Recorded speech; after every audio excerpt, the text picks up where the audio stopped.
The word Hindutva, as you know, as a political term, started with Vinayak Damodar Savarkar, 1923, though the word existed a bit earlier in Bengali, late 19th century, where it simply meant Hinduness, being a Hindu, and it mostly had this religious meaning, effectively synonymous with Hinduism.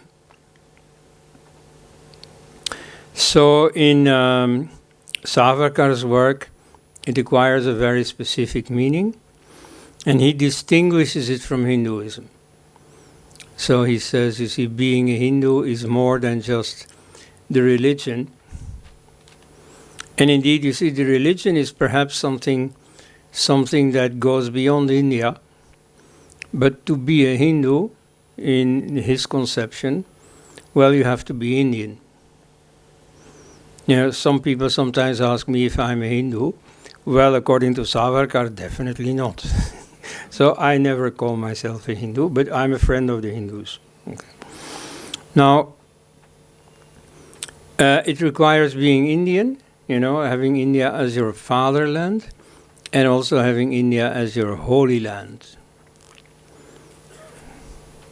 This is a conception of Hindu that is extremely close to the original meaning.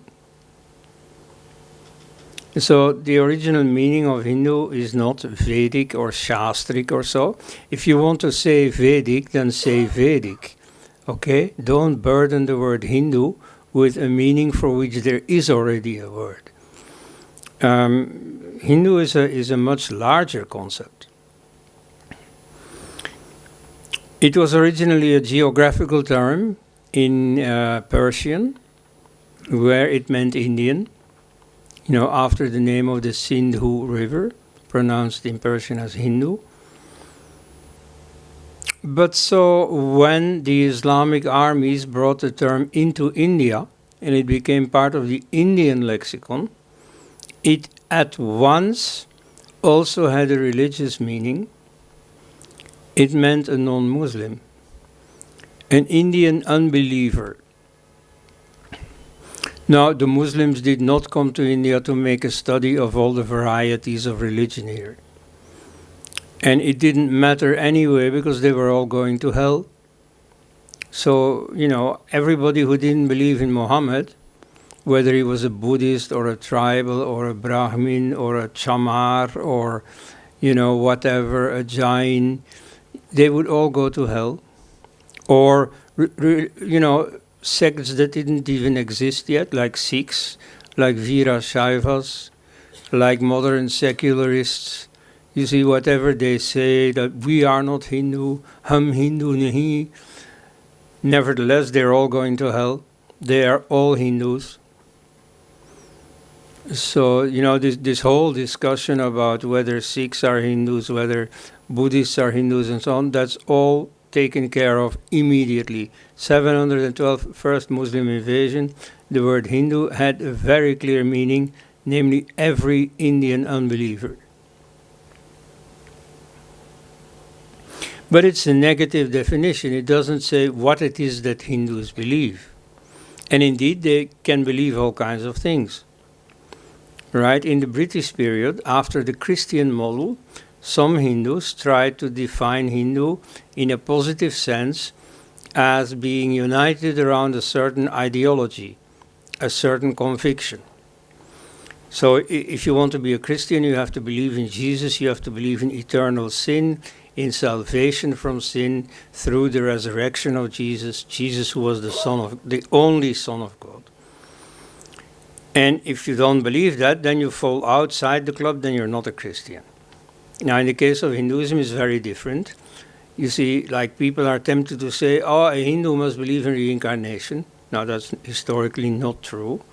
The Vedic rishis, I don't know what they believed in their heart of hearts, but they never speak about reincarnation. And same thing with belief in the Vedas. Like Tilak, for instance, Balagangadhara Tilak was one of those urban Hindus who tried for some religious definition of Hinduism. So he included belief in the Vedas. Well, in that case, the rishis were not Hindus, because the rishis didn't have the Vedas to refer to. They were still busy composing the Vedas. Okay, like the first rishi, Bharadvaj, the court priest of King Bharata, he could not look up to any Vedas because there was nothing. He started with the first hymn. So, was he a Hindu or not? Well, I think he was, even though the word didn't exist yet. But so that means that belief in the Vedas, is not part of the definition. So you see, there are all kinds of Hindus. There are now believers in the Vedas, but not all of them. You see, like many tribals have never heard of the Vedas. You see, the Buddhists, it's not true that they rose in revolt against the Vedas, that they rejected the Vedas or so. There's nothing of that sort in the source texts. But yes, you see, they don't follow the Vedas. They don't sing verses from the Vedas or so. Although they have taken over a lot, like the word Om, for example, and many other terms like karma, dharma, and so on. A lot of Vedic vocabulary is also central to Buddhism, but you could not say that belief in the Vedas is part of it. So it's best to give a negative definition to Hindu, which is also done, for instance, by the Constitution. The Constitution says that for purposes of the law in India, well, Hindu law counts for, and it says explicitly Hindus, Buddhists, Jains, and Sikhs, and it counts for everyone in India who is not a Muslim, Christian, or Parsi. So that's a negative definition. That's safe, and that's also quite correct. That follows the original Islamic invaders definition.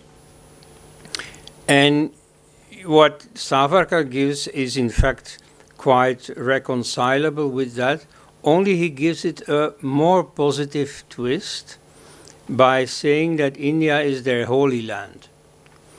So Muslims go on pilgrimage to Mecca, Christians go on pilgrimage to Rome, to Jerusalem, but you see, all these Indian sects, they have their sacred places in India. And there may be many different ones. Shravana Belgola for the Jains, for example, or this hill in Chhattisgarh that has recently become controversial. The Buddhists have Bodh Gaya and Sanchi and so on. Rama worshippers of Ayodhya, Krishna worshippers of Mathura and Vrindavan, and so on. So all those sacred sites are inside India. So that's a very good attempt to give a positive content to this definition of Hindu, which is not a doctrinal definition, but it has a doctrinal element, namely the choice of sacred sites. So that's a very good contribution of Savarkar. Now, this Hindutva effectively becomes a political term, which in Western languages would be Hindu nationalism. Now, this nationalism is a little bit controversial as a term. At the time when the Hindu Mahasabha was founded, 1922, or when the RSS was founded, 1925, nationalism was at its peak.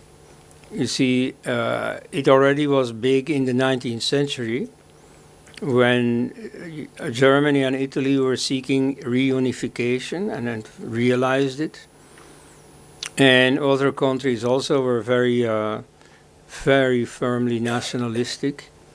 Like, for instance, in France, the establishment of state education, having a state school in every village, went hand in hand with giving military training to the youth, to serve the fatherland. And so, after the First World War, when people had been mobilized for the fatherland, you see that this becomes a very generalized fashion. You see all the cultural associations, sports associations, and so on, they start dressing up in uniform, they have parades, which is what you see in the RSS, for instance, where they have a brass band and a uniform, and they walk in straight lines and all that. So that's typically the fashion of the interwar years. And so, that's rather follows an example that they knew through the British. Because to my knowledge, in Indian history, you never have this phenomenon of, you see, this marching and these brass bands and so on. So this is why the enemy says that, oh yeah, your Hindu nationalism actually is copied from foreign sources. And to some extent, this is true. Only, you see, the love of the motherland, that's not new. You see, that already existed for thousands of years. When Vikramaditya fought against the Huns, or against the Shakas, that love of the motherland was there, was automatic. Nobody needed to teach them that. They didn't have to read English papers to follow that example. That's natural. Most people do that automatically, love their own country. No, you see, nationalism is a far bigger concept than that specific type of nationalism that originates in 19th century Europe. Though I would say that after the Second World War and after independence, which almost coincide, the term nationalism is a little bit obsolete. In the rest of the world, the word nationalism went grossly out of fashion after 1945. So the Nazis, you see, Nazi is a short for Nationalsozialismus, National Socialism. So that is, among other things, a nationalist movement. So nationalism was being given a bad name, although wrongly, because those who opposed the Nazis were also nationalists. Like in France, the French resistance was not just the communists, was also all kinds of rightists like General de Gaulle, who actually achieved the liberation of France. So nationalism was there on both sides. Nevertheless, the left has managed to give nationalism retrospectively a bad name. So you don't have to worry about that in India. At the same time, it's best that you know. You see, I mean, here I hear the word nationalism used a lot of the time. And I mean, I understand. But I also know that if over my shoulder there is someone from the New York Times looking, then he will note down, these are ugly, vicious nationalists. And so be, a bit more circumspect, perhaps, when using that term. You could also say, well, you see, once independence has been achieved, there's not really much need for nationalism anymore. Now, in the case of India, there is, because India, the integrity of India is threatened by various separatisms. They're at a relatively low ebb today.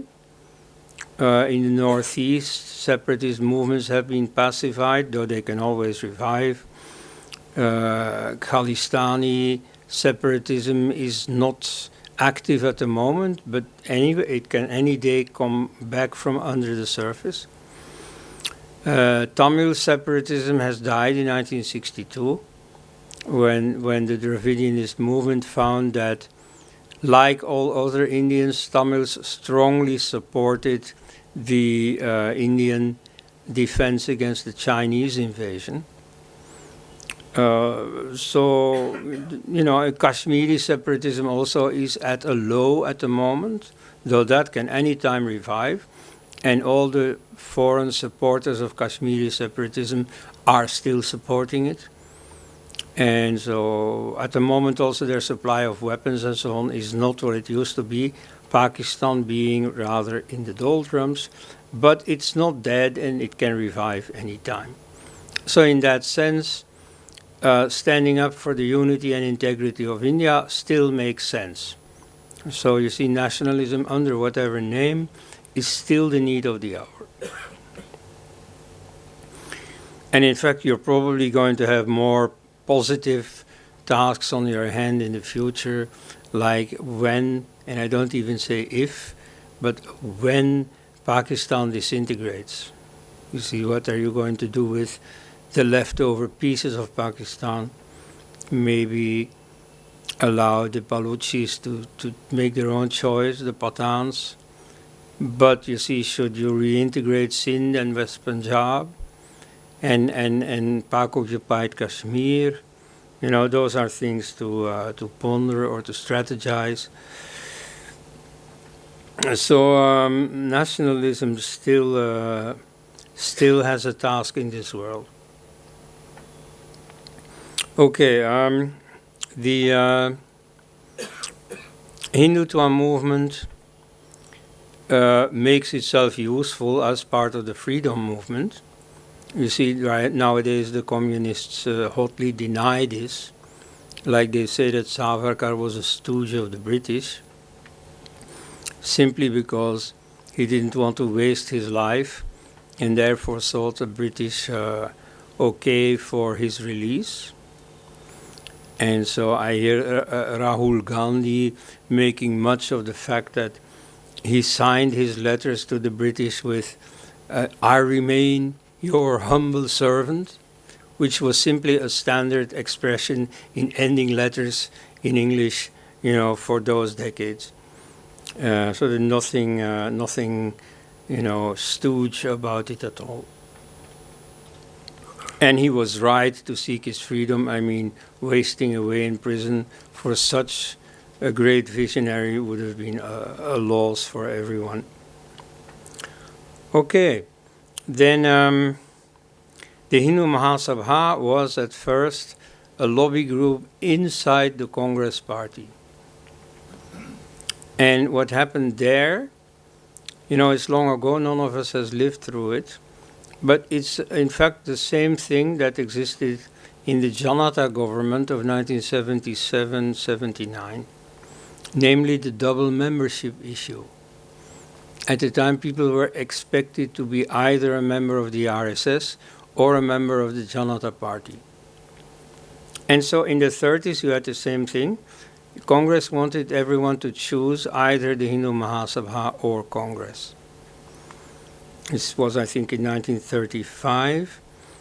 And so some important people then made their choice, like Pandit Madan Mohan Malaviya was and remained with the Hindu Mahasabha. By contrast, Rajendra Prasad made the career-wise most opportune choice. He chose for Congress. So later he became the chairman of the Language Commission in the Constituent Assembly, as well as the first president of independent India. Okay, but you see, the fact that they were part of Congress, if you think being part of Congress is a criterion for nationalism, for freedom struggle, then very clearly the Hindu Mahasabha was part of that. As for the RSS, similarly, much about the RSS can be explained by the past of the founder, Dr. Hedgewar, among the Bengal revolutionaries. Like the fact that the RSS never communicated in writing. You see, I still remember the time in the 90s when RSS pracharaks were always on the move. They always came from somewhere and were on the way to somewhere else. And, you know, as the wife of one of them confided to me, oh, it's a status symbol with them. See, they have to be on the move. Why? Because in the RSS, only personal communication counts. Now, I think that in the day of the internet and so on, that's no longer the case. But so remarkably long after the independence struggle, that remained a habit in the RSS. And so you see, many things in the RSS can thus be explained by its past within the freedom struggle. Then, of course, with Golwalkar's choice against politics, it gained another emphasis on cultural work rather than political work. But nobody was excluded from political work, and so that's why, for example, Nathuram Godse left the RSS, at least formally, and joined the Hindu Mahasabha to do political work. Now, I don't know if there's any relatives of Nathuram Godse here, being in Pune. I visited the family home maybe 15 years ago.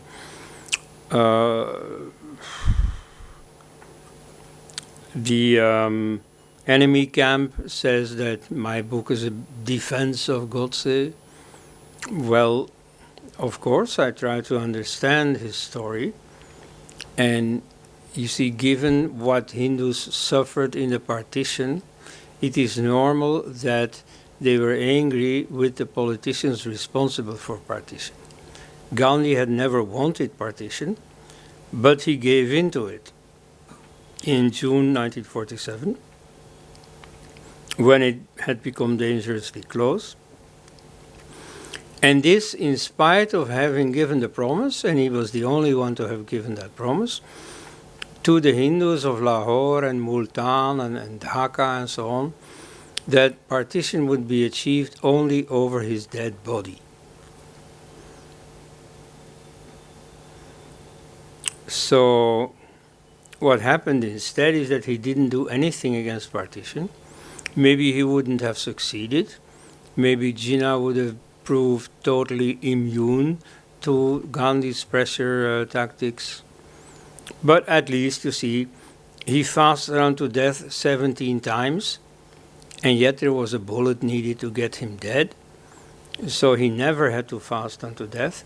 Well, you see, here was an occasion where he was not faced with, British liberals or Dr. Ambedkar or so, where he really had an opponent who might very seriously not give in.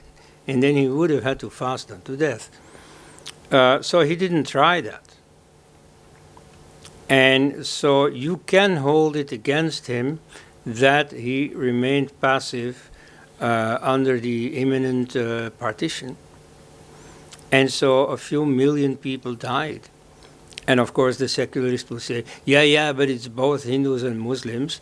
That's not quite correct. You see, the Muslims who left were not refugees. They went to the promised land of their own creation. Like the family Musharraf, Pervez Musharraf, there are Mohajirs, they came from the area of Delhi.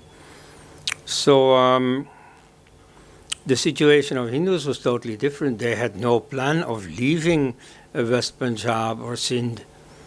And, they didn't need to, and they tried to stay there, especially when their neighbors gave them the assurance, oh yeah, no, nothing will happen here, and I will protect you if necessary. And then they were the first, you see, to kill the Hindus and to take their belongings. So the situation for Hindus was very different. The number of Hindus killed was also far larger than the occasional few Muslims that also were killed. So I understand, you see, why some people would be angry with Gandhi. In fact, in the early 90s, I've interviewed the two surviving conspirators. You see, one was Gopal Godse, the brother of Nathuram Godse, and one was Madan Lal Pahwa, who then had a little shop in Mumbai. So I went to interview him there. And so he told me his story, and it is quite painful. He belonged to a family of 22. They felt they couldn't stay in what was to become West Pakistan. So they planned to take the train to India. But you see, his old aunt, she wasn't comfortable with this modern technology. So she wanted to go to India on foot or on bullock cart or so.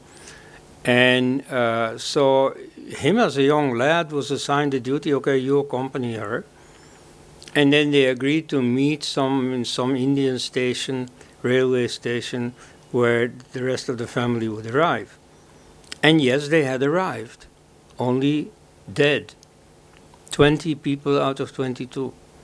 So you see, these are the stories of partition. So it's quite understandable that people turned against Gandhi.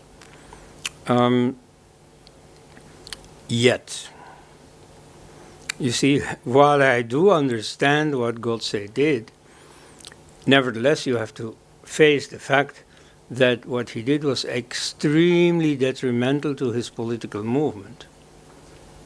And so the short-term effect was a great pogrom of Maharashtrian Brahmins, of which I can't give you the exact figures.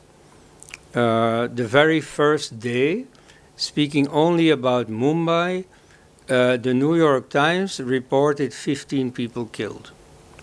Okay, but it lasted a lot longer than one day, and it went much beyond Mumbai. It was especially in the cities of southern Maharashtra that it took a certain magnitude.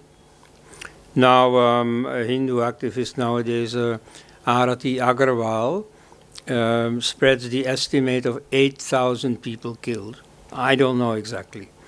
And the thing is that it's very difficult to reconstruct what exactly happened, because very certainly the Congress government at the time made sure to have the data disappear. But serious people now are working on reconstructing this, like Vikram Sampath, the biographer of V.D. Savarkar. So that was an immediate negative effect. One of the victims, by the way, was Veer Savarkar's younger brother, who was severely wounded and who died from his wounds a few weeks later.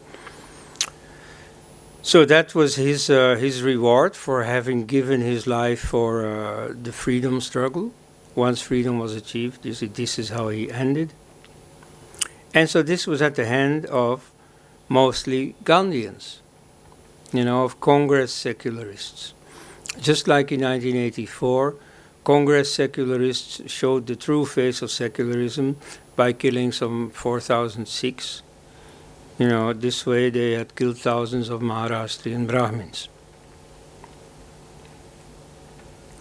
Okay, but you see, that's only the immediate effect, the blip on the radar screen. But there's a much deeper and longer lasting effect, which is that the Hindu movement lost its chance.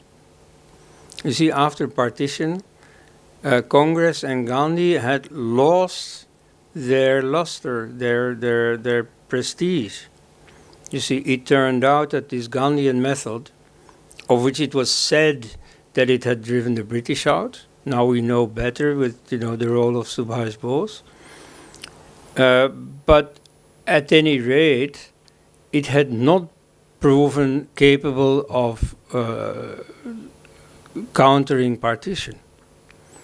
And so the star of Gandhi was seriously down. In fact, also the achievement of independence.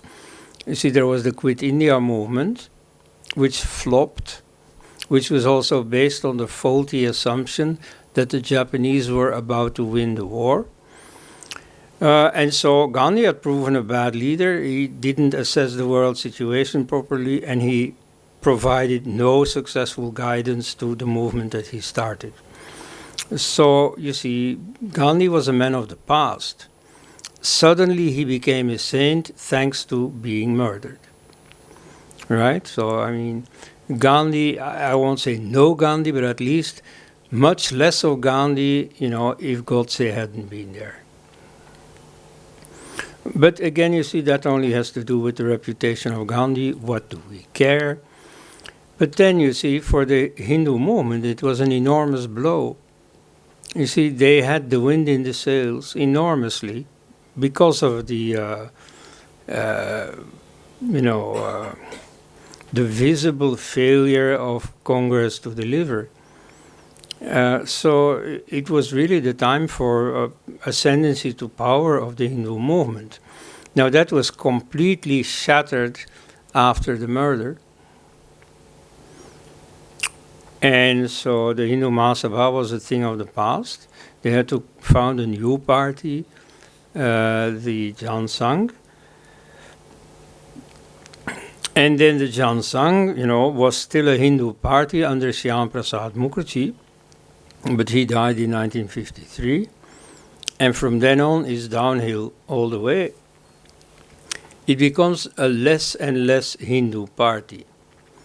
You see, one thing is that the Hindu movement became weaker and had to start from scratch, had to start all over, which it did fairly successfully under Golwalkar. All kinds of front organizations were created. The Vishwa Hindu Parishad, the Bharatiya Mazdoor Sangh, the Vidyarthi Parishad, and so on. But so that was at a lower level, at a much lower potential than should have been there if there had not been a murder. But you see that this Hindu movement was weaker than it could have been is one thing, but I think the more important consequence is that it became less Hindu than it could have been. And so from the death of Shyam Prasad Mukherjee, you see this continuously. And so when party president Deen Dayal Upadhyay launched this party ideology of integral humanism, that was in itself not a bad idea. You could say that it was a sort of 20th century reformulation of what Dharma is. And it also has the virtue of sounding so innocent. You see, I mean, all the studies about the Hindu movement say, oh, it's Hindu fascism, or Hindu fundamentalism, Hindu fanaticism. And then what is the official party ideology that every member of the BJP gets training in? It is called integral humanism. Who could be against integral humanism? You see, it's so innocent that rather than setting up some convoluted reasoning to demonize it, most publications on the Hindu movement simply remain silent about it.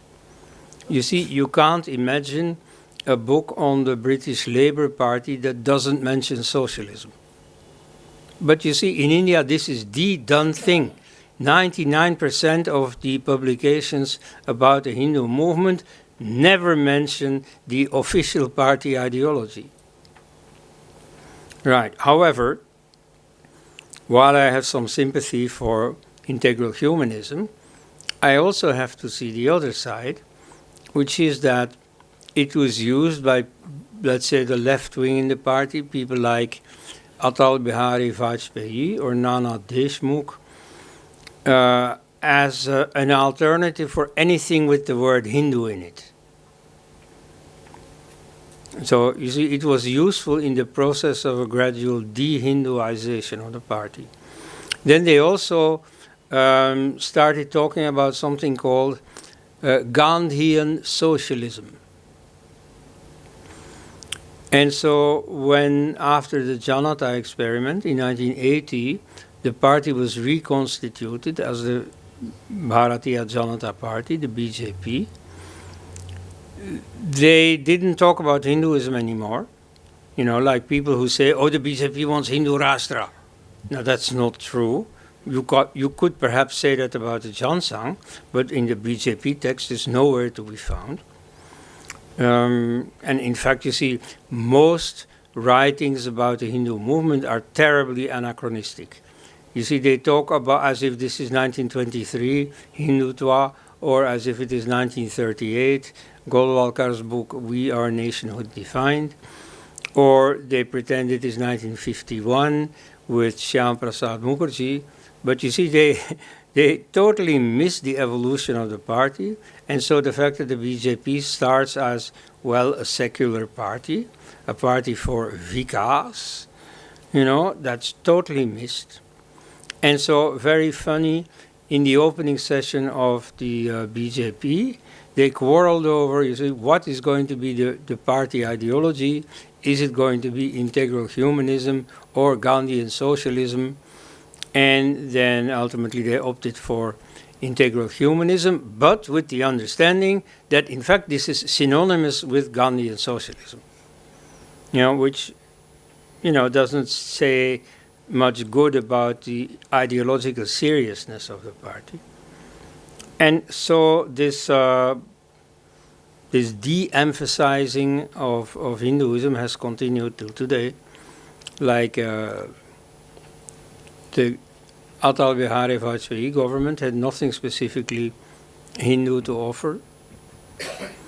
One of the party leaders, shortly before the 2004 election, said, okay, let's do something pro-Hindu that everybody sees. And so if our allies, whom we need to have a majority, if they oppose this, well, then let's make a big show of the confrontation between us and them, so that everybody can see we defend the Hindu position. And if we manage to convince them, well, all the better. Then we can say, look, we achieved something for Hindus. Okay? Now that didn't happen. Vajpayee was not interested. You see, and at the time, maybe he made a reasonable gamble. At the time, India was doing economically very well. Surprisingly well. I mean, after all these decades of Indian misery and India being a byword for poverty, India was suddenly doing good. But at that time, you see, when, there were posters everywhere about the great Indian quadrilateral and Bharat Uday, India shining and so on. The fact is that the beneficial effects of the liberalization and the economic policies of, Arun Shauri and so on, well, you see, they were felt only by the business class, which is not enough to win the elections with. So for the masses, it made no difference. So the BJP didn't get the majority. It was a time when I think one of the great newspapers, I think Times of India, interviewed 15 astrologers to predict the election results. And so 13 of them predicted, just like the general commentators also did, Vajpayee will come back, but with a reduced majority. And so they didn't have anything in the stars that pointed to something else. One was a bit non-committal, and only one predicted the correct result: the opposition is going to win. So maybe that doesn't say much good for astrology, I don't know. At any rate, you see, somewhat unexpectedly, the BJP lost those elections. And then they continued getting less and less Hindu. You see, they ought to have drawn the lesson. Oh, yeah, we have to reassert our Hindu character. No, they did the opposite. If you read, for instance, L.K. Advani's biography, that again, you see, sounds very secularist, and he's trying his best to sound secularist. Then comes Modi. Now, Modi's accession to power was a victory for Hindutva. Because, you see, the party wanted to be safely secular. They wanted Rajnath Singh to be the candidate. And instead, you see, it's the groundswell, you see, that forced Modi upon the party. Modi had become the Hindu Hardaya Samrat, thanks to the fact that after the Godhra riots, he did not give in to the pressure. You see, all the secularists wanted him to step down. The BJP Central Command also largely wanted that. And then all the media started this whole slander campaign. Now, he stood tall. He did not give in. And ultimately, all his trials went in his favor. So he's innocent and as M.J. Akbar. said, if he won all his trials against all this wave of slander, it's that he is innocent. Okay? However, what people at large did not really realize is that, again, you see this tendency of de-Hinduization he also applied while in power in Gujarat. And so that's what he's continued to do in public, you see, as the national prime minister. So there, I see many Hindus in the Jaipur dialogues and Op India and so on make this same point. You see, there are very important Hindu issues that this government is not taking up. I'll give you the two most important ones. Education policy. This, I think, is head and shoulders the most important issue. So it's not the reconquest of temples and so on. Those are trinkets, you see. They have some importance locally, I admit. But you see, compared to the issue of education, I mean, they're really unimportant. You see, the education system is about your own future. You see, are your children going to be Hindu, yes or no? And so the whole education policy for the last 50 years has tried to ensure no. Whatever you may say, we're going to make sure that your children are not Hindus. And, this can be turned around, but not without government initiative. So, you see, I hear very many sound voices from the Hindu side, but, there's only so much you can do as an individual or a pressure group. Certain things really are the privilege of the government. And so they're not being done. There has been, in 2018, an initiative by a member of parliament, Satyapal Singh, to abolish the discriminations in the constitution. The most important discrimination is in education. The minorities can have their own schools. Hindus cannot. Hindu schools can be nationalized and so on. It's the government that lays down the curriculum, the recruitment of teachers and so on, where madrasas and Christian schools are independent and guaranteed to be independent. So one result, for example, that ought to alert Hindus, come on, here we must do something, is the running to the exit of many Hindu organizations, like the most famous case is the Ramakrishna Mission. A similar motive of protection against government interference is in the self-declaration of being non-Hindu among the Jains, among the Veera-Shaivas.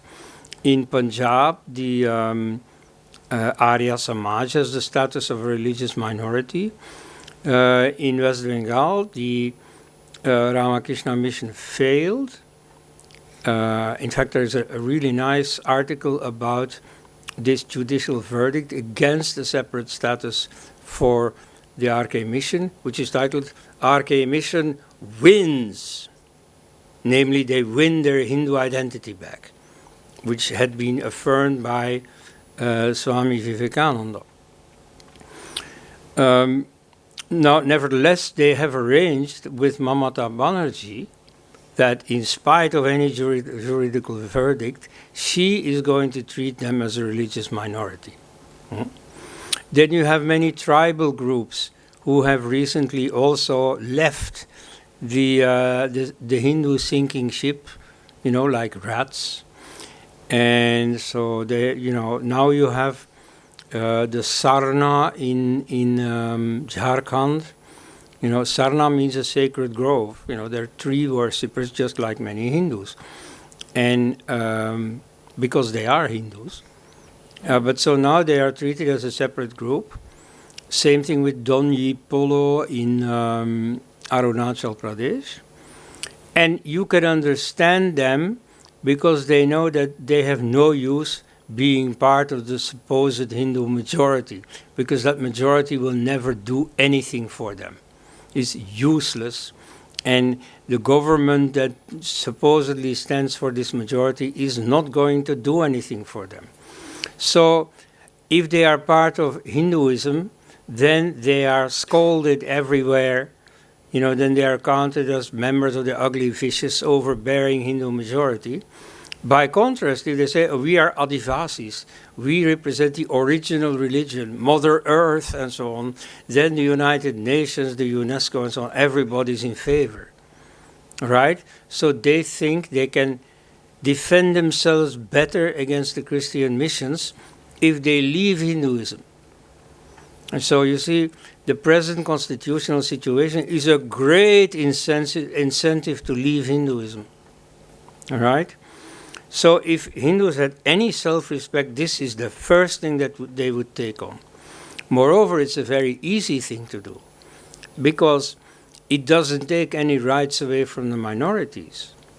Of course, I know that the hostile media are going to misrepresent what you're doing.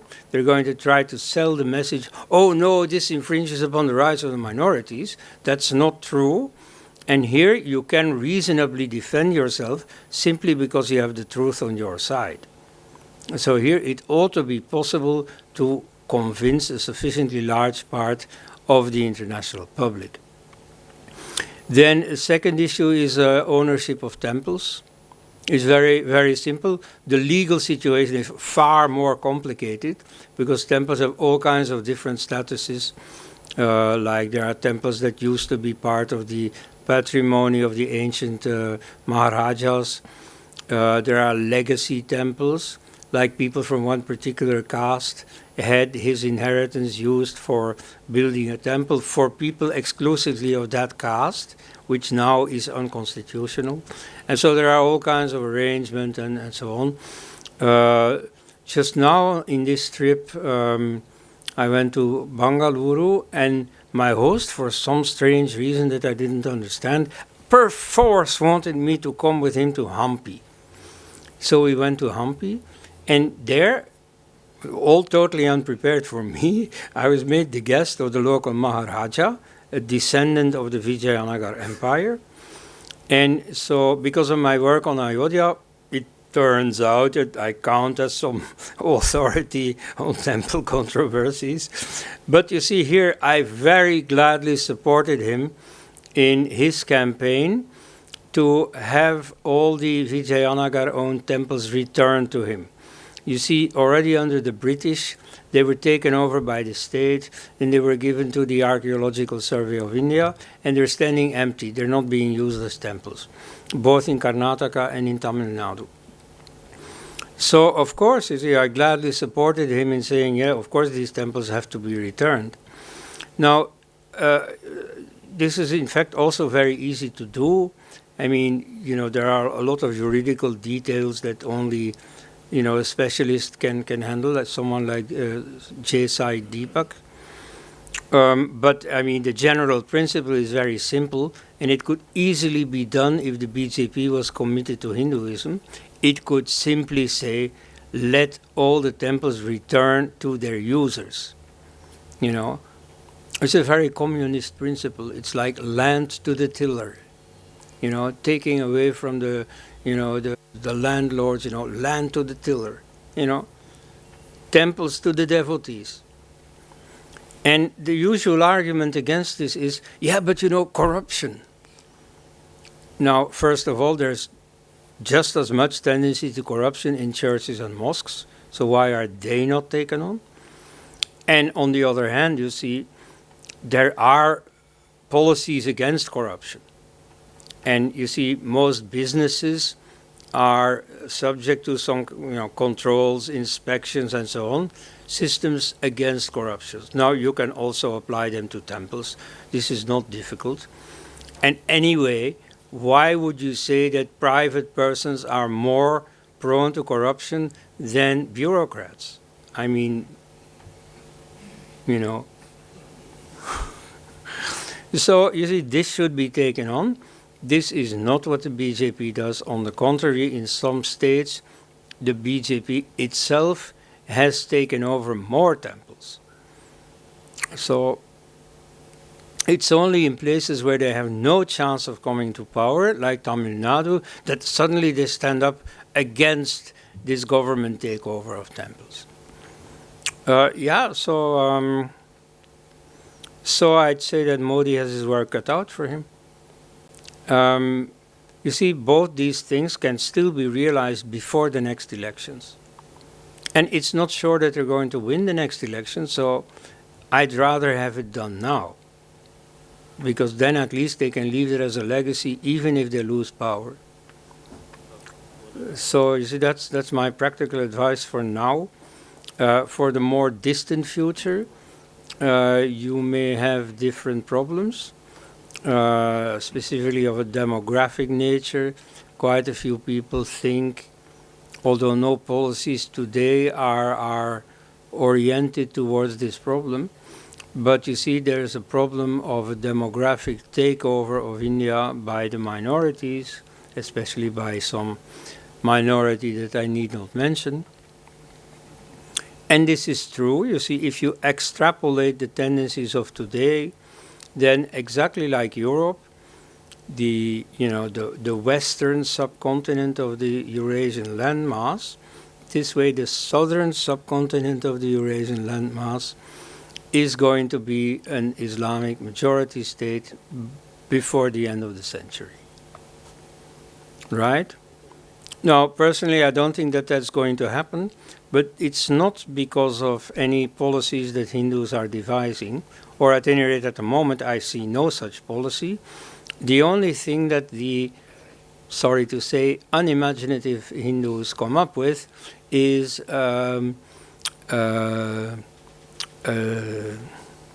childbirth limitation law. You see that, like, everyone would only be allowed to have 2 children. Now, such a law will not work.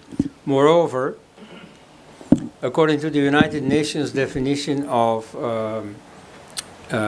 genocide, the prevention of procreation among some minority group is part of the definition of genocide. So they're going to definitely use this against you, And now you may say, yeah, but we stand bold against the rest of the world and we don't care for the rest of the world, we're independent and so on. Well, I'd like to see that. You see, like everything they write in the West, the day after you will see in Frontline and in Times of India and NDTV and so on. So you're not that independent. So that's definitely going to happen. So this, limitation of birth law, that's not going to happen. Just like prohibition of conversions, that's not going to have any effect. They know perfectly well how to get around that law. In China, where conversion is not allowed, the Protestant missionaries boast of millions of conversions. So you see, in China you can't, mock the law. Whereas in India you can. The law counts for Hindus, not for the others. So you see, that type of law is not going to help. The only thing, and I'm going to end with that, the only thing that gives me hope is, you see, all these funny Hindu wastes of time, like the practice of yajnas and pujas and so on. I don't understand anything of this. But ever since Sage Vasishta claimed that the beauty of his verses for Indra had convinced Indra to return the favor by giving the victory in the Battle of the 10 Kings to Vasishta's patron, King Sudas.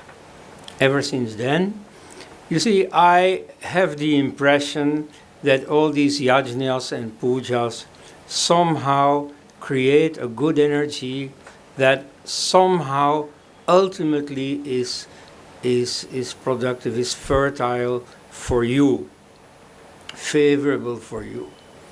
And so maybe there is a connection between all these rituals that you do and evolutions in the outside world that you don't produce, that you don't cause, you don't create, but that somehow happen to work in your favor.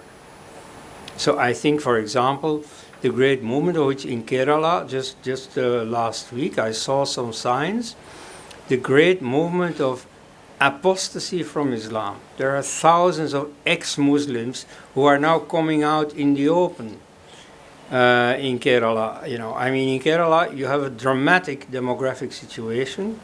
The last figures say 26% of the population is Muslim, but 42% of the new childbirths are in Muslim families. Okay, so there's a dramatic rise in the Muslim percentage. So it would seem, not even before the end, you see, before half the century, there will be a Muslim majority there. And yet, you see, I don't think it's going to happen.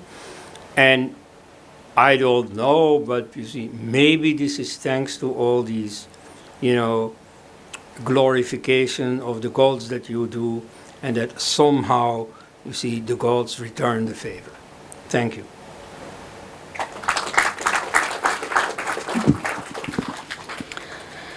Thank you, sir, for making such a thought-provoking speech.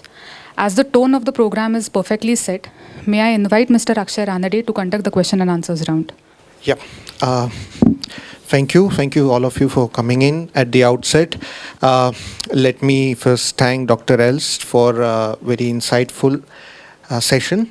And I'm also excited to begin what promises to be very equally insightful, and I'm assuming also thought-provoking eventually at the end of it. So if I may begin from your presentation, a thread from what you said, and you said that the Hindu movement sort of lacked its luster after independence period for a substantial time. But we also see, at least in the current phase, that there is a resurgence in people at one level to understand and challenge the very strongly held narratives about India. So we see a reflection of it, people wanting to understand it goes by different names, Indology, Indic studies, and various names. And there's a resurgence among people to understand that. We'll come to its challenges maybe a bit later, but how do you see this reflection as? Is it promising? Is it, how do you look at this new wave to, in a sense of understanding India and challenging the templates held so far? Well, there is, outside any organized Hindu movement, there is an ecosystem emerging that does study Hinduism, and not through the eyes of the outsiders, but you see starts an indigenous Indology. So we have, Raji Malhotra could be considered an outsider maybe, but at least his people inside India. The Indic Academy of Hari Kiran Vadlamani. And then you see all these online media also contribute, like Op India, P Gurus, Jaipur Dialogues, My India, My Glory, Vijayvani, and so on. So in the 90s, I remember, you had Voice of India, which had very great difficulty in reaching the masses. But you see, today everything is online. Everybody in India has a smartphone. All these new ideas are easily within reach, and so they become far more influential. Also, other tendencies that were hard to reach, like for instance the traditionalists. You see, that's not my thing. But you see people like the Guru, the Shankaracharya of Puri, and his followers now are very vocal. Even if your horizon does not go beyond Twitter, well, you see, even there you can get those ideas. So you get a whole array of different Hindu viewpoints that now come out in the open, that were out of reach, and that the secularists strongly insisted to see be kept out of reach.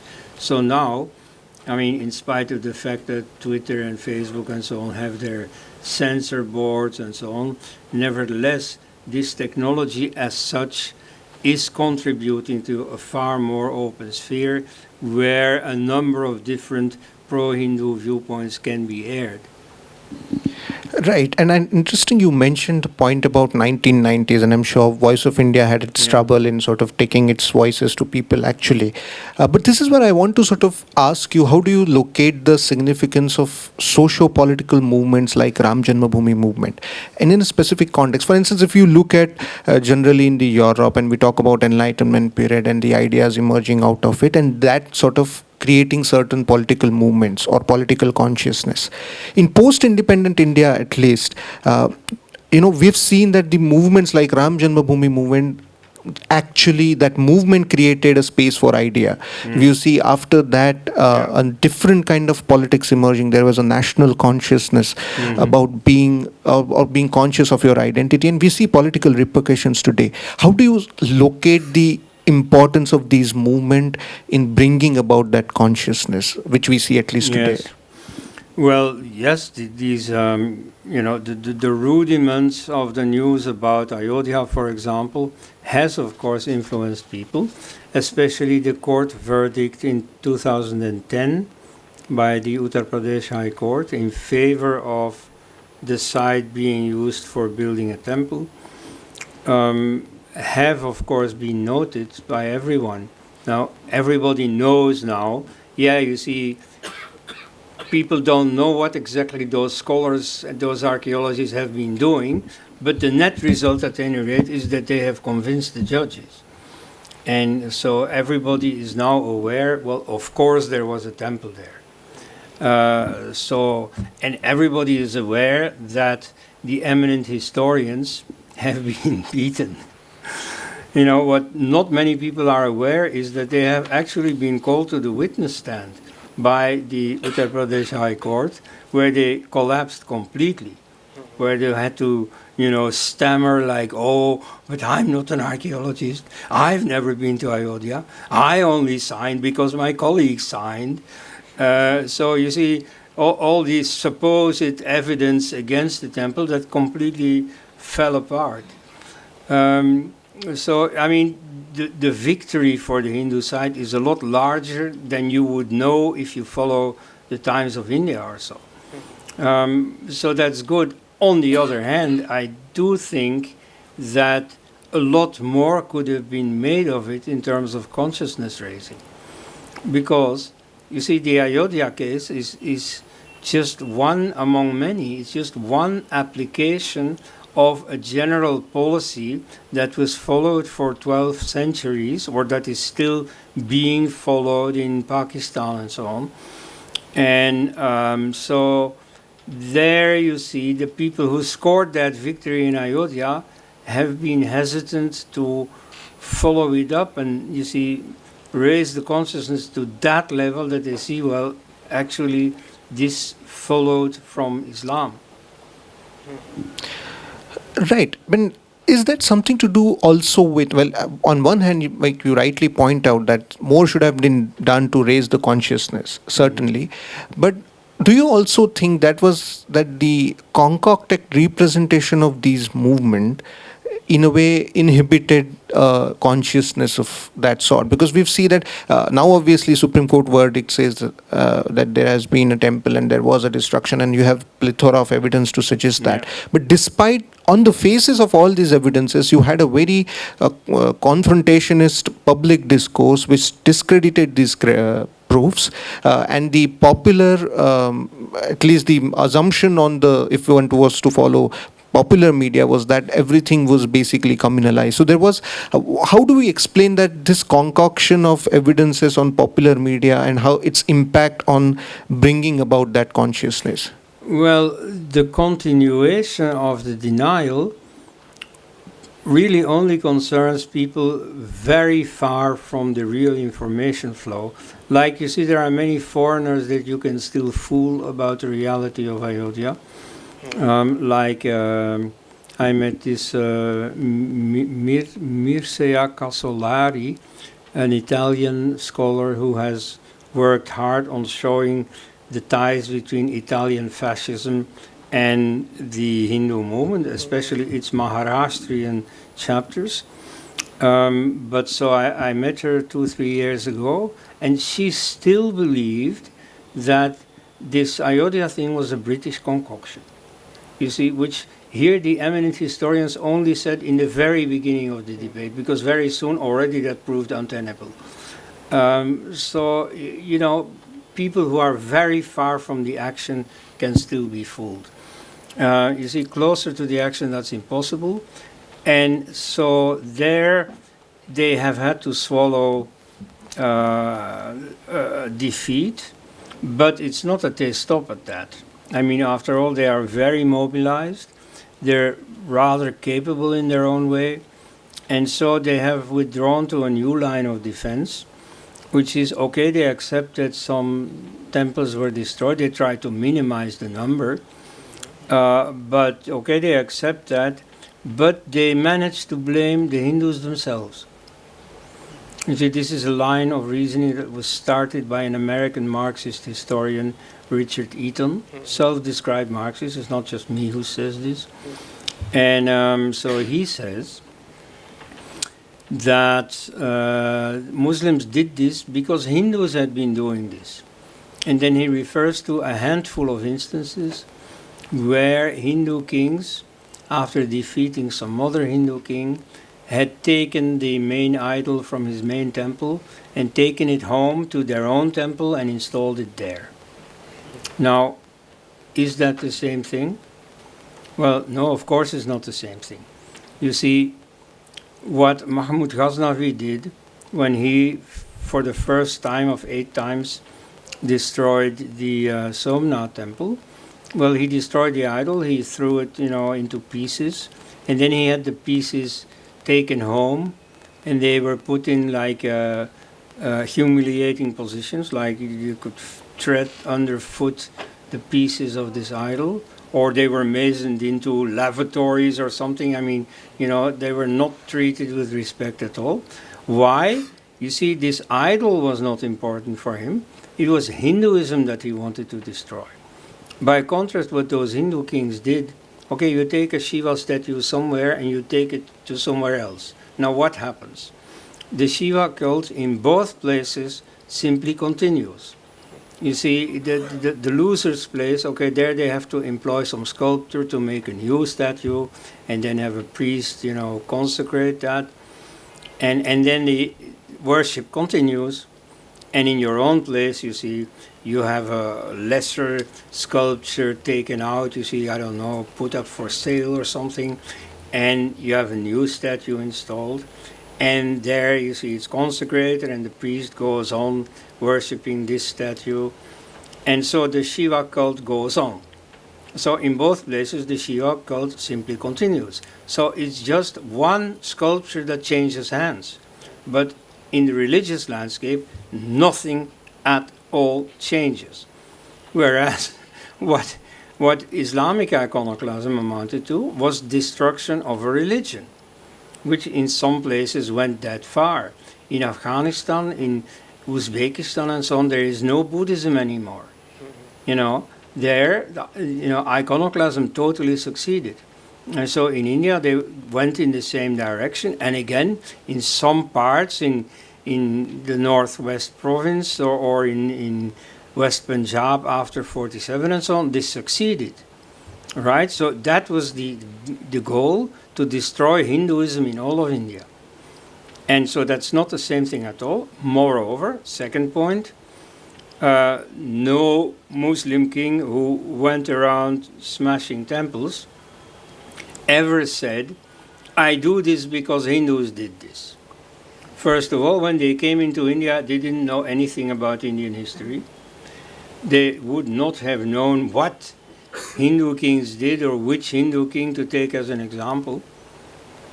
And anyway, you see, it would be a shame for them to imitate an infidel king.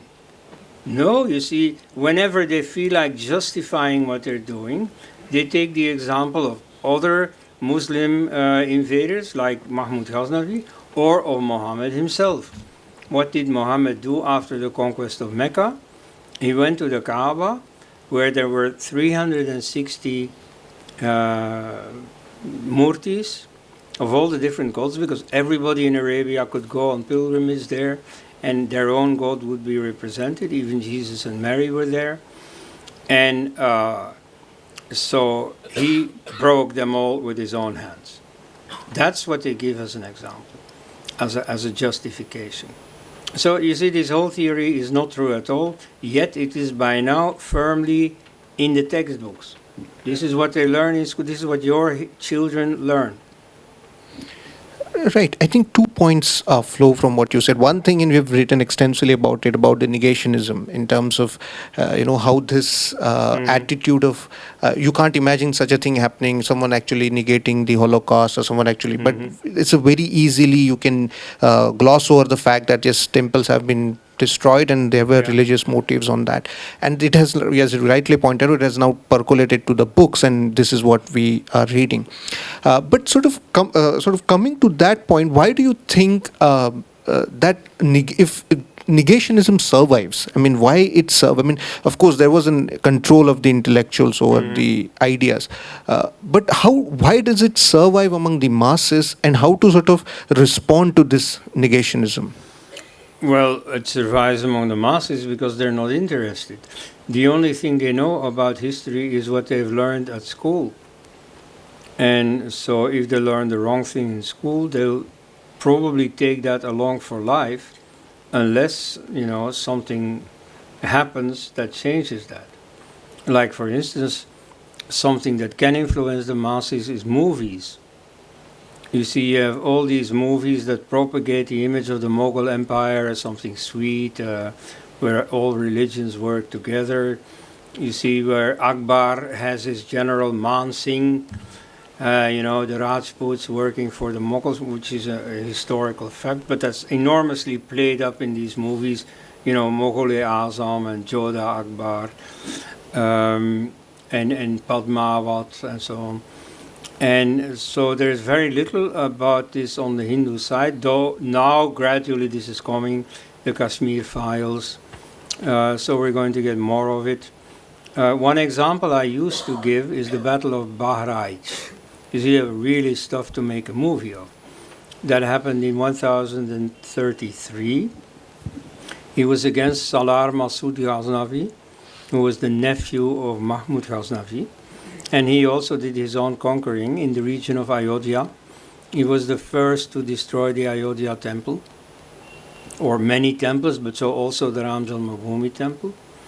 And so the big temple of which the foundations have been dug up, that was a temple built afterwards to reconstruct, to build a new temple where the old temple had been destroyed around 1100. Now, because of the conquests of Ghaznavi, a number of Hindu kings got together. You see, Hindus always love to wail, we have no unity. No, you see, sometimes when there's a common enemy, unity follows naturally. And so this was a coalition led by Maharaja Suhel Dev, and including, and that certainly gives much color to the movie, including the philosopher King Raja Bhoja. So, you can make a really good story, and moreover it ends well, because they defeat Ghaznavi. Of course, the end after the end is not so happy. You see, the alliance falls apart, because they are planning to then, keep up the momentum and reconquer Lahore, which is the city from which a wave after wave of Islamic invaders come. And then, while discussing the spoils, who was going to get what after the liberation of Lahore, then they fall out and the alliance falls apart. But that need not be part of the movie. At any rate, this is the kind of thing you can enact in order to raise consciousness. Now, that's what I said at the time. Meanwhile, there is a historical novel about the Battle of Bahraich, and I don't follow these things, but I'm sure that the film rights have already been sold, and very soon this film is going to be made. In Hyderabad, some director from the Telugu film industry has asked me for advice about a historical movie about the Battle of the Ten Kings. That's something else that's not about the struggle against Islam, but it's also a very important episode in Indian history.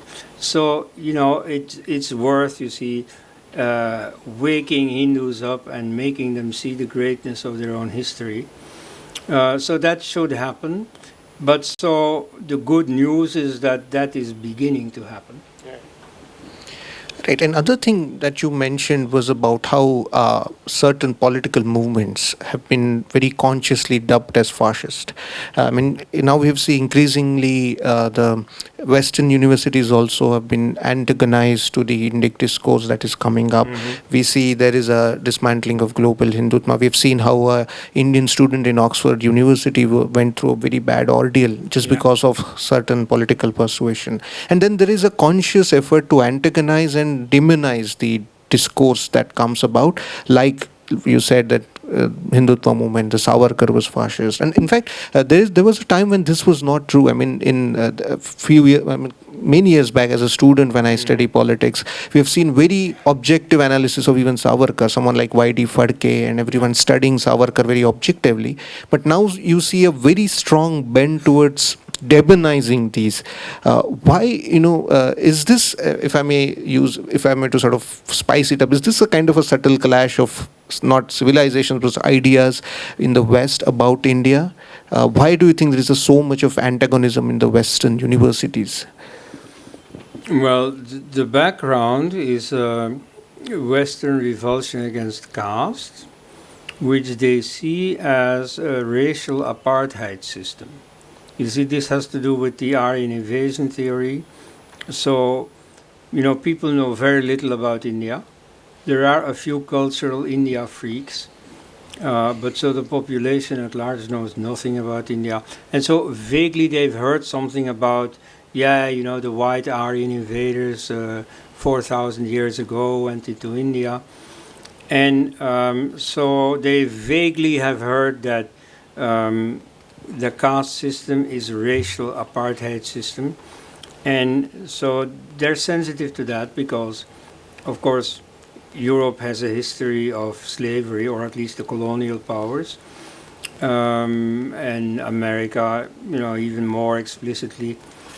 For Europe it was at a distance. They went down south and then they brought the slaves to another continent, but it was not at home. In America it was at home. So they're very sensitive to this. Then, not only did they practice slavery, they also abolished slavery. That's maybe the good part of it. But the result is that they feel a responsibility for exorcising the memory of racial slavery from their own history by continuing the struggle against racial slavery. Now, racial slavery in the Western zone has long been abolished, but where is it still present? In India.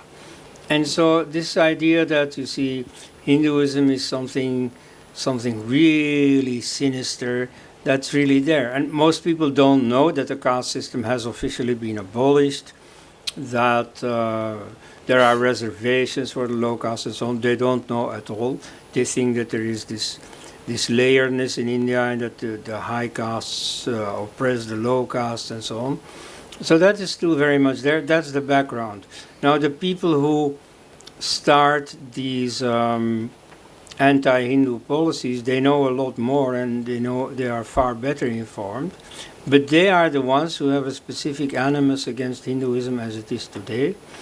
Part of them are the Christian missionaries and their people like Audrey Trushkin. Then there are the Indian Muslims in America. This is a very powerful lobby of Indian Muslims. And then there are the usual suspects, the Indian secularists. So, once they go to America, they have a lot more power than if they stayed in India. If you can shout from the pulpit of Harvard it makes a lot more noise than if you do the same thing in Jawaharlal Nehru University.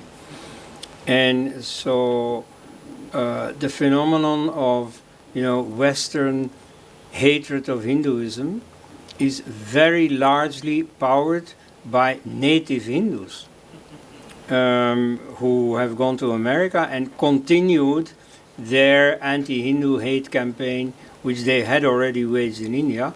But so there in America, they can do it much more powerfully.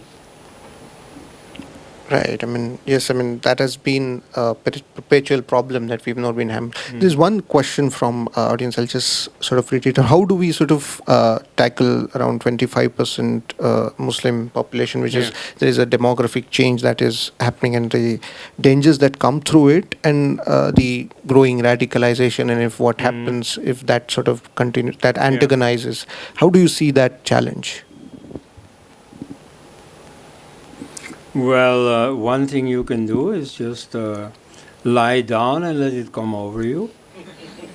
That's what Gandhi would have said. In fact, that's exactly what he said to Hindu women in Karachi and Multan and so on who were about to be raped by Muslims. He told them, well, cooperate. So here also, that's what you could do. But there are alternatives. And so you could popularize the science of religion. And so this is again where the educational system is a wonderful instrument. And so rather than teaching everybody pap, like, all religions say the same thing, and sarva dharma samabhava, and, you could just teach them the real thing. And so, yes, you see, that will be a bit critical here and there of Hindu traditions, but only peripherally. There's some dead wood among Hinduism that will, have to go, but that is going anyway. But in the case of Christianity and Islam, it is their core beliefs that are at stake. Do you really believe that the Quran, written in bad Arabic, was a revelation from God, existent since before creation? Do you really believe that? Can you sustain that? About Ayodhya, we've had a debate about whether Rama was really born there. Now, was Muhammad really born in Mecca? You see, right now, archaeologists are saying, well, Mecca didn't exist. You see, whenever in some old city, some building company has this new project, the first thing they do before building is to dig a really big hole in the ground, where they can put their foundations. And there they find all kinds of things. And so immediately the archaeologists flock there. And of course the diggings by these building companies are not as careful as what archaeologists would do, but still, you see, everything they find has some archaeological value. So, you see, in Varanasi, if they dig, you find some ancient stuff. I read recently that archaeologists have declared Varanasi the oldest city in the world. Now, I can assure you that 30 years ago, I already heard Varanasi people say, oh, this is the oldest city in the world. So I won't be too fussy about this. But at any rate, they find things. Okay? Now, in Mecca, there has been plenty of building. Have you ever seen a picture of the Kaaba in Mecca? It's surrounded by all these skyscrapers. Okay. Now, what have they found during the digging before they built these skyscrapers? Well, nothing. There was nothing in Mecca, you see. So it's not even sure that Mecca was Mecca. And it's of course not even sure that Muhammad was born there.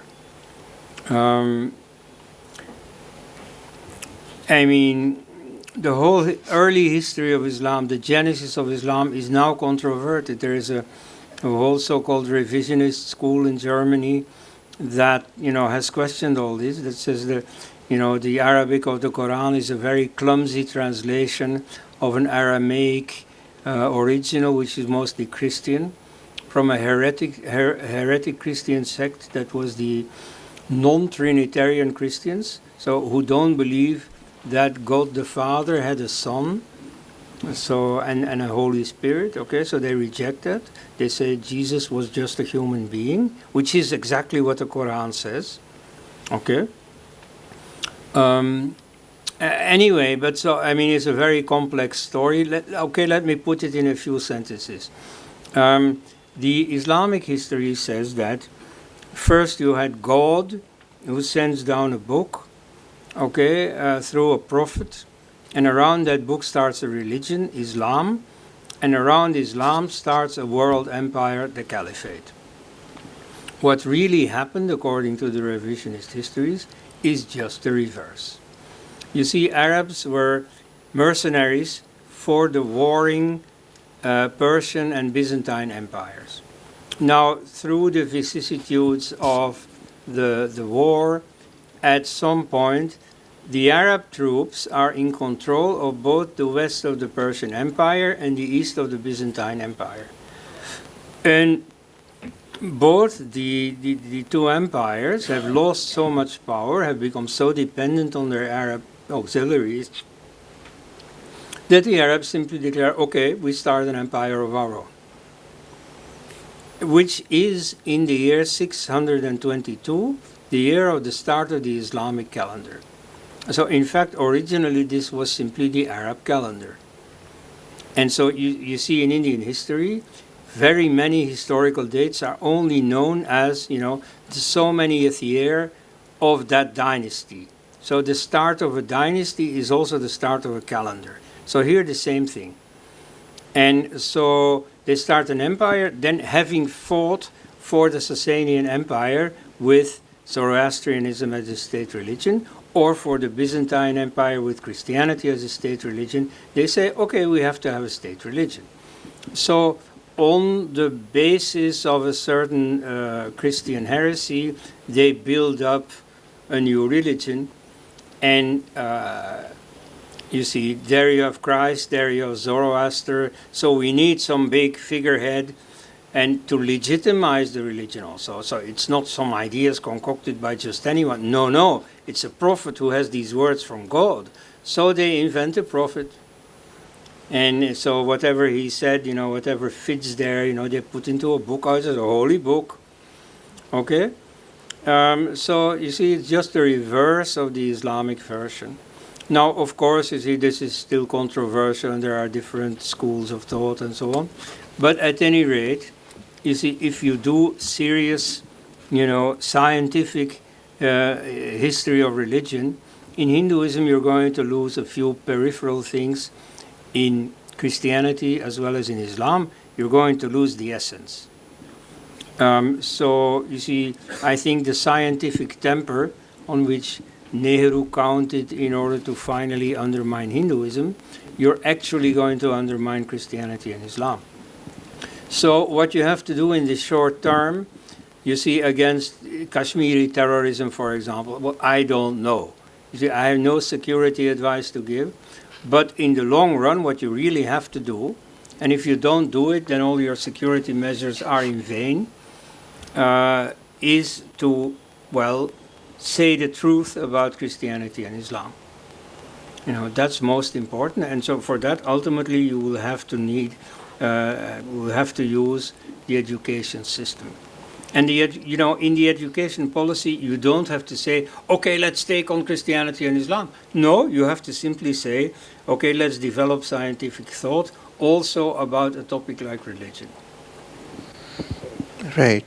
There is also one another question, I think, pertaining to what you referred in your initial remarks. How do you see the future of disintegrating of Pakistan and its effect on Indian subcontinent?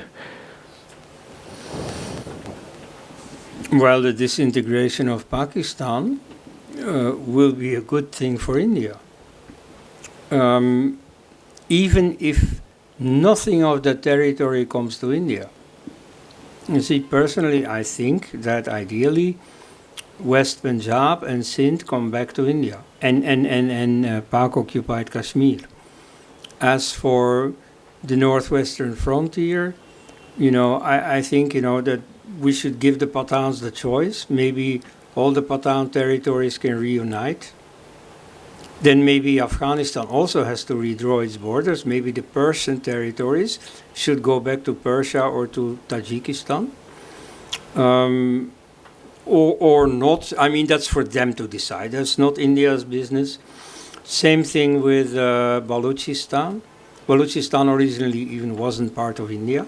It's the British who at some point made it part of British India. So, they can have their own state or they can go to Iran. If that's what they want, let them vote on it.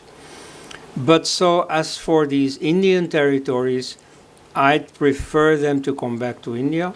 However, if they vote for becoming separate states, that's still a great gain for India. You see, this hostile power on your borders that continuously tries to, hurt India through 1,000 cuts, that won't be there anymore. So, for the peace of the world, it'll be a great thing. There'll no more be airplanes flying in New York buildings and so on. So this hub of terror had better go. Right, sort of coming to end of it, I'll just sort of want your thoughts. I mean, you've talked about Hindutva movement, its future, and some of the challenges, but I also want to sort of see your reflection on what the other political movements are. For instance, Congress is one, and though largely non-present is the left. But essentially with regards to Congress, I mean, we have seen also, you also allude in your initial remarks that someone like Tilak or the early leadership of Congress was still had a very strong nativist undertones. Even Gandhi, if we could sort of not it's certain idiosyncratic elements notwithstanding, his Hindu Swaraj and everything was rooted in Indian ideas. But we see essentially after Nehru that component sort of moves and you take a different direction, politically, socially, and religiously even. But how do you see that movement today having any relevance insofar as politics is concerned, or even the left? I mean, the left is still present in the academia, but insofar as political movement is, how do you reflect on these movements? Yeah. Well, you see, the Hindu movement I really closely follow. Congress, much less. But you see, of course, inevitably through the news, you get to hear quite a few things. Now, some people in the BJP have been saying, we're for a Congress Mukt Bharat. I think that's nonsense. You see, Congress is not your natural enemy. Maybe you could say, okay, I'm in favor of a communist Mukt Bharat. Yeah, that makes sense. You see, Congress, after all, is a national party. It's not one of the separatist parties. And traditionally, it has even given a place to the Hindus. Like in the 80s, under Rajiv Gandhi, the government was working towards a Hindu temple in Ayodhya. And at the Shilanyas ceremony, one of the people present was Bhuta Singh, the Home Minister. You see, one of the most important people in government. There was even talk of having the first stone laid by Rajiv Gandhi himself. And then a few years later, Narasingha Rao, same thing. Just like Rajiv Gandhi, he said, we should let the future of this site be decided by the history, by the historical evidence, which is a veiled way of saying, well, I'm in favor of a temple. Because, of course, everybody who followed this knew that there was plenty of evidence for a temple. And so, you see, they were not anti-Hindu. Of course, at the same time, he had this places of worship law voted, which was a bit of a hindrance for Hindus, although we will see probably now in the coming years that it will be ineffective in stopping temple disputes. At any rate, that was typically the Congress position of being all things unto all men. But you see, that's not your political line, but at least it's not the enemy line either. And so, because the BJP has been like sucking up all the Hindu votes, Congress became far more oriented towards the minorities. But now, it is returning somewhat to Hinduism. It is assuring the Hindus that we're not against Hinduism, and you see this very vividly now in the in Rahul Gandhi's yatra, where sometimes in some places he takes the anti-Hindu or the secularist line. Like, for instance, he passed through some tribal belt where he said, no, you're not Vanavasis, you're Adivasis for us. Now, you see, that's nonsense. The word Adivasi falsely creates the impression of being an ancient Sanskrit word, which proves that the Hindus themselves have known all along that they were conquerors and invaders, and that in contrast with that, there were aboriginals, namely the tribals. No. You see, that's really a wonderful, disinformation campaign of one word. You have to give it to the missionaries. They're clever. So this word was coined in the 1920s. Not earlier. So Vanavasi is a far more truthful word, or Girijans, as Mahatma Gandhi called them, or Atavikas is a more ancient word. So these are purely descriptive terms, people who live in the forest. It doesn't mean that they're less civilized than the rest or something, but it's just a descriptive term, and maybe you can use other terms. You can use their own tribal names or so, but they're not Adivasis. They're not Mool Nivasis. And in fact, if you take a really highbrow approach, you can even in some cases say the reverse. Like the Nagas in Nagalim have been in India only for about 1,000 years. They're the almost most recent settlers. Or the Munda populations, like the current president, Draupadi Murmu, of them, geneticists have decided that they're in India for only about 3,000, 3,500 years. Less than the Aryan invaders, if they had invaded at all. So if the Aryans are not Indians, as Mallikarjuna Kharge has said in Parliament, then the Munda people are not Indians either. Now, personally, I think they are Indians. I think they're long enough in India to be Indians. But so if they really want to play it rough, well, this can be used against them. So anyway, in those places he takes the familiar secular anti-Hindu line. But then in many other places he does the reverse. And so he walks around with his Brahmin, Janeu, and declares himself, but I am not anti-Hindu, I am a Brahmin, a Janeu wearing Brahmin. So that he does under pressure, in fact, from the BJP. Not that the BJP is telling him what to do, but he feels, whatever the BJP may be doing in terms of Hindu politics, some people say they don't do enough of Hindu politics. Nevertheless, they have this Hindu reputation, and they create a feeling that Hinduism is back. Many Bollywood actors who used to disparage Hinduism now suddenly come around, and you see go on photo opportunities with Modi and so on. And so similarly, Congress people like Shashi Tharoor, who writes books about why I am a Hindu and so on. So suddenly it's hip again to be Hindu. And so you see, that's Congress. They don't have a fixed identity. They go a bit with the flow, but they're certainly not determinedly anti-Hindu. Right. On that note, I think that's really on point. I think some of the political pressures which is forcing Congress to take some of its earlier stands also reflects that there is a wind in the sails for Hindu movement. And I can some ideas like you pointed out in your initial remarks, if we were to sort of keep those in mind, there will be a resurgence definitely of sorts. I think on that note, thank you